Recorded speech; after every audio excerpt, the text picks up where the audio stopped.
What did you see, old man? Gojira. Gojira. Gojira.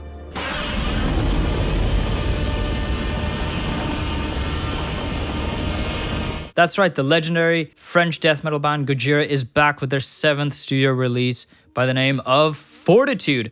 And not gonna lie, this is an interesting release, for sure. So if you've been living under a rock for the past 20 years, to quickly brief you on who Gojira is, they're a French death metal band from the south of France that have brought us music with lyrics and themes in regards to the environment and environmental activism. And back in the day, they released some of the best death metal to date with albums such as From Mars to Sirius, The Way of the Flesh, and of course L'Enfant Sauvage. Since then, they brought out Magma as well, which saw the band going down a more progressive route and a more melancholic direction, but that was of course due to the tragic passing of Joe and Marie Duplantiers' mother. And now we have Fortitude. Now Gojira has always been a band that has cared about the world around them as much as they've cared about the music that they've created. With them having affiliations with charities such as Sea Shepherds and of course doing numerous charity festivals to raise money for poverty, homelessness, animal wildlife preservation. The list is endless. And with this album, it's no different, with the track Amazonia having all the proceeds from that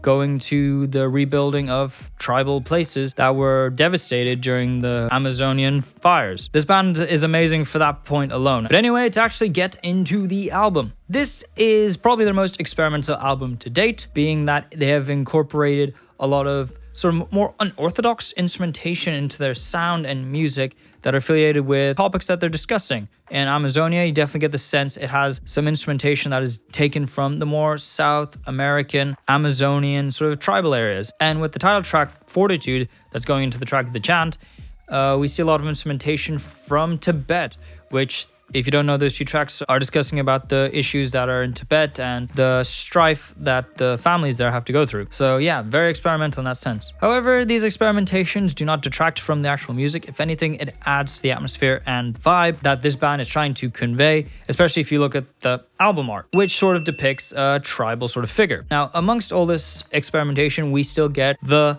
Gojira we know and love. And in some senses, hearing them go back to kind of their roots on the sort of the trilogy of amazingness with tracks such as Hold On, Newfound, Sphinx, and even Grind, bringing that heavier, more aggressive style of riffs, breakdowns, and screams and growls. And frankly, I was not expecting Joe to go so disgusting with his vocals in some sections, Sphinx being a good example. And actually, just to stick on that point, Joe's performance here is impeccable. I've never heard such versatility from a frontman who can sing, who can scream, who can growl, who can be intimate, he can be like anthemic.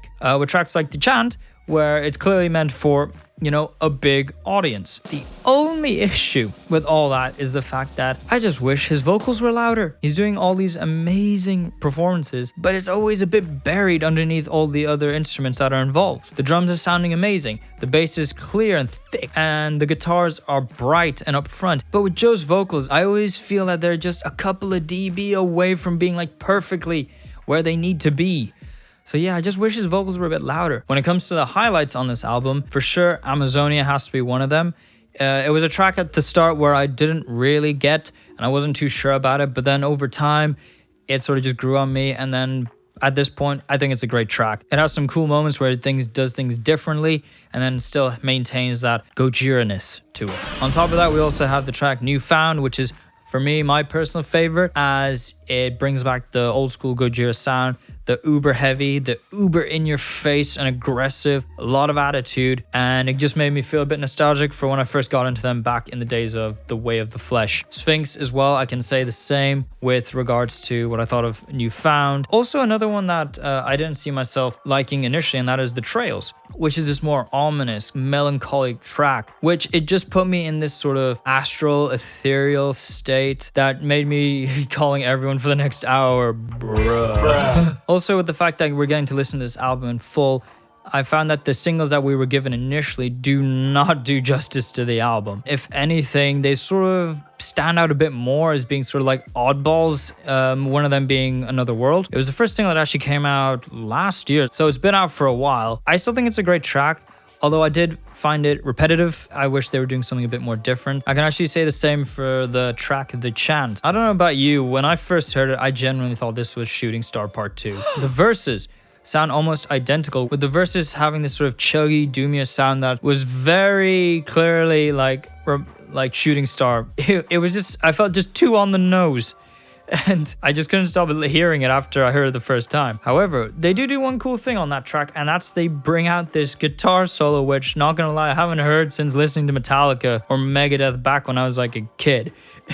I don't know whose idea it was to do that, but it weirdly fit, and it weirdly sort of turned out to be a good choice, because I just became ridiculously nostalgic, and I was like, damn, I don't remember last time I heard that kind of solo, but fuck yeah, it was good. When it comes to like negatives, besides the ones I've already discussed, one of them was the excessively long fade outs, which are present in a couple of tracks here and there. Specifically the last track, The Grind, where it saw a 2.5 minute outro that was fading out very slowly. Now I get it, it's the end of the album, but I just wish, you could have done a lot more in those 2.5 minutes than just doing the same riff and fading it out to nothing. And I think the funniest one is the lyricism on the track Into the Storm, which reading the article the Guardian did, which I'll actually link down below if you want to go check it out. He uses the lyrics of raise your fists in the air. I get it. Yeah, it's sort of like a call to arms sort of track, and I understand what he was conveying, but using the lyric raise your fists in the air, it was cringy to me. It was just, wow. It just reminded me of Disturbed's 10,000 Fists in the Air. However, that was, I felt, appropriate, and the time that it came out, it made sense to me.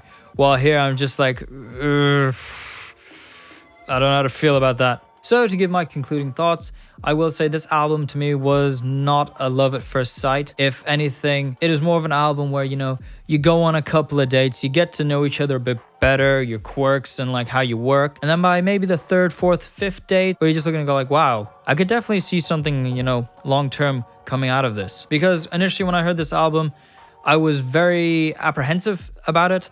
I wasn't sure about a lot of the decisions they made. But then after the third listen for this review, it sort of dawned on me, and I sort of started to get it a bit better. And the things I didn't enjoy about it initially, I started to like it now. It was very similar to how I felt with Magma, where at the start it didn't feel like Gojira to me. And then after a couple of months, it just became an album that I couldn't stop going back to. And in some senses, I do even see this album potentially being a Grammy nominated for sure. It's got everything there that it would give it that, chance to have a Grammy. But we shall see. That is, of course, a video that will happen way later in the future. But to wrap all that up, I'm going to be giving this album a 8 out of 10.